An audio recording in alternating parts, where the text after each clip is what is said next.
নতুনহাট গরুহাটি মাঠে আমরা সকলে মিলে ব্যাট বলের খেলা খেলেছি। মাঠটা দেখছিস তো কি খেসরা হইছে রে বাবা। এত কাদামাটির মধ্যে আমার গো খেলোয়াড়গুলা কত আগ্রহের সাথে খেলা ধরছে। দেখ মার মার, দৌড়া দৌড়া রে। হ্যাঁ ভালো ভালো রান নিলি। আরে এক বল খেলি না, খালি কি দেহই যাচ্ছিস, একটা রানও তো কমলি। চলো মাঠের চারিদিকে একটা দেখা যাওক, কত লোক খেলা দেখার জন্য বসিয়ে আছেন। এইটাই তো জয়পুরহাটের মানুষের খেলাধুলার প্রতি আসল পীড়িত। বাবা এ বেটা জমি ছক্কা মার। আরে হালকা করে মারি দিলে তো। চল চল একটা রান নি। এই মাঠটার একটা অন্য রকমই আছে।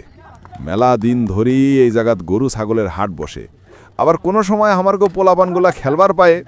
সেই জন্যই তো জায়গাটার নাম হয়েছে নতুনহাট গরুহাটি। বলার দড়ি আসছেন, এবার ক্যাঙ্কা হয় দেখা যাক। আরে খেলোয়াড় দেখা যাচ্ছেন না, খালি তো দর্শক দেখা যাচ্ছেন। দেখ অন্যদিকে কত গাছপালা, একটু বসা যায়। বল এত জোরে মারলি, যা যা যা। আরে বাবা তুই তো খালি এক রান নিছিস। আরে এটা তো সাকিবের জাসি বড়া আছে রে। মার রে একটা বড় শট। মারলি, দৌড়া দৌড়া, যা যা যা, আউট হবি না। বলার তো খুশি হয়েন গেছেন, মনে হয় রান আউট। চল চল হাত মেলা। এইবার নতুন একটা খেলোয়াড় আসিল, এই ছোট ছেলেটা আসিল, দেখ তো ট্যাঙ্কা খেলে। শট, হ্যাঁ বলটা তো ভালোই মারলো। চল চল বলার আসছে, বল মার। ধুর খালি এক রান, কিপটামি না করলে কি চলে। চলো আমরা একটা চারিদিকে দেখে আসি। উনদিকে কত দোকানপাট বাড়িঘর। নতুন হাট তো মেলা উন্নত হয়েছে।